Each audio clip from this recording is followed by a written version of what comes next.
5 साल आपने इस प्रदेश की अर्थव्यवस्था का बेड़ा गर्क करने में कोई कसर नहीं छोड़ी है। उनको याद रहना चाहिए कि 2009 में किसकी सरकार थी। कांग्रेस जाए बैठ जाएगी, या तो वो दिवालिया हो जाएगी या उसका कुर्की करना पड़ेगा। इनके खटाखट फटाफट और टकाटक की बेवकूफ़ी में खुद हिमाचल सरकार के संसाधन, हिमाचल की जनता के संसाधन नीलामी के कगार पे खड़े हुए। 2009 से ये केस था और पिछली जो अपफ्रंट प्रीमियम में मोजर बियर ने एक प्रोजेक्ट लिया, उस प्रोजेक्ट पर उन्होंने बोली और अपफ्रंट प्रीमियम का मतलब ये होता है कि पावर प्रोजेक्ट चले या ना चले, सरकार को वो पैसा उनको देना था।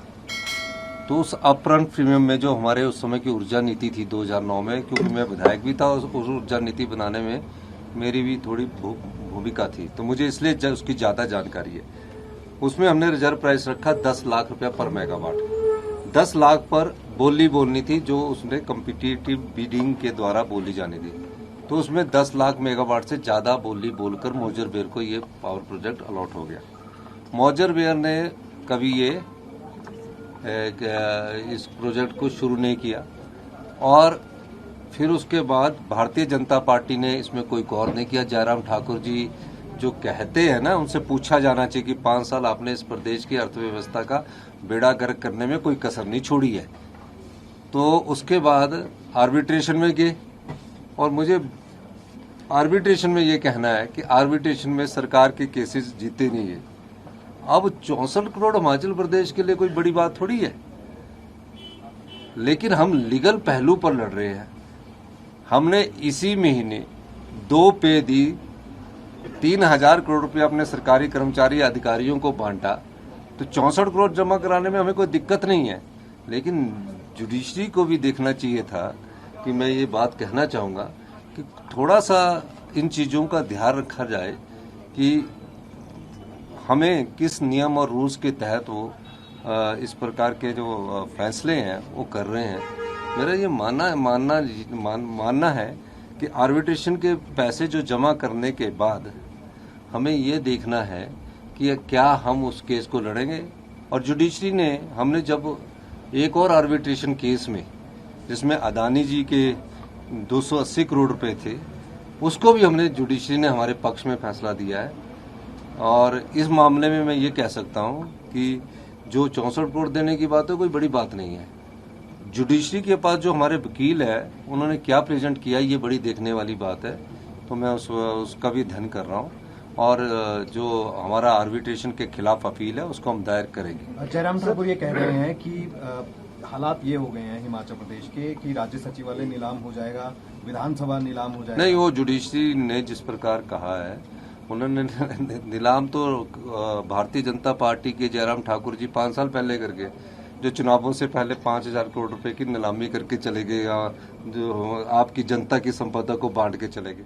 हिमाचल प्रदेश में बहुत से हाइड्रो प्रोजेक्ट्स हैं और हाइड्रो प्रोजेक्ट्स जब भी लगाए जाते हैं तो निश्चित तौर से अपफ्रंट मनी दिया जाता है।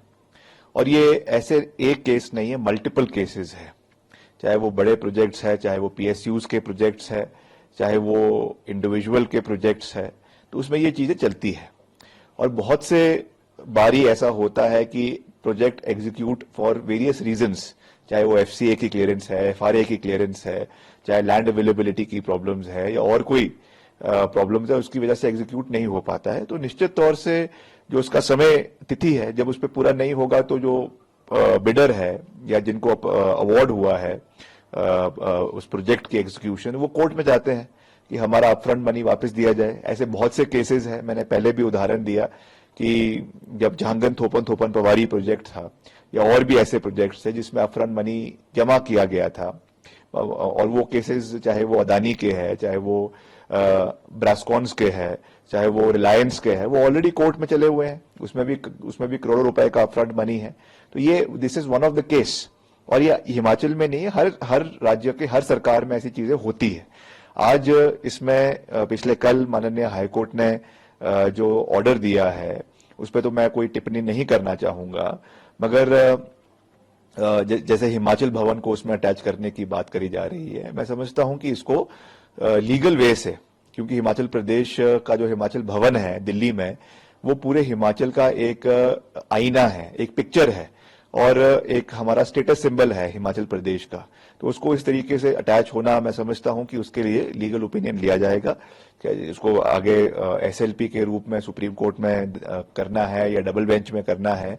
मैं उसका लीगल एस्पेक्ट्स अभी मुझे इतने क्लियर नहीं है, मगर जो भी इसमें लीगल वे आउट है, कैसे इसको आगे हमने चैलेंज करना है, definitely that will be done और ये चीजें चलती रहेगी। जैसा मैंने कहा, इंस्टेंट केस जो है ये 2009 का है। 2009 से ये मसला चला हुआ है, जिसमें अलग अलग कोर्ट से अलग अलग ऑर्डर्स आए हैं, कभी सरकार के पक्ष में आए हैं, कभी सरकार के विरुद्ध आए हैं, ये बात है। मगर इसको जो राजनीतिक रूप से जोड़ने की कोशिश करी जा रही है और लगातार इसमें भाजपा के नेताओं के बयान आ रहे हैं, तो उनको याद रहना चाहिए कि 2009 में किसकी सरकार थी। 2009 में आदरणीय प्रेम कुमार धूमल जी हिमाचल प्रदेश के मुख्यमंत्री थे और भाजपा की सरकार हिमाचल में थी। उस समय हम इसको उस समय से ये मैटर चला हुआ है, उस समय से ये कोर्ट्स में है। तो सरकारें तो कंटिन्यूटी में चलती है, एक सरकार की लायबिलिटी दूसरे पे आती है, दूसरी सरकार की लायबिलिटी तीसरे पे जाती है। इसको राजनीतिक रंग देना मैं समझता हूं कि ये सही नहीं है। हिमाचल की सरकार दिवालिया होने के कगार पे है। हिमाचल में सुक्खू जी की सरकार है, कांग्रेस की सरकार है। हिमाचल में इन लोगों ने चुनाव के समय बड़े बड़े वादे किए कि हर महिला को 1500 रुपया देंगे। आज हर महिला इनको पकड़ पकड़ के इनके कॉलर पकड़ती हैं, ये देने से साफ साफ भाग चुके, इनकार कर चुके हैं। हिमाचल में आर्थिक स्थिति इतनी बदहाल हो चुकी है कि वहां के मिनिस्टर को और विधायकों को, इन लोगों को अपना वेतन डोनेट करने को कहा जा रहा है। आज समाचार मिल रहा है कि हिमाचल भवन का बिजली का बिल नहीं देने से कुर्की के ऑर्डर आ गए। आप इसको एक दूसरी नजर से देखें तो जहां जहां कांग्रेस जाए बैठ जाएगी, या तो वो दिवालिया हो जाएगी या उसका कुर्की करना पड़ेगा। तो ये बहुत बड़ा समाचार है कि दिल्ली का हिमाचल भवन का कुर्की होने जा रहा है। बिजली कंपनियों का बकाया नहीं दे पाए हैं। ऐसी स्थिति में कांग्रेस की नीति और नियत क्या है, ये पूरे देश के लोगों को दिख रहा है।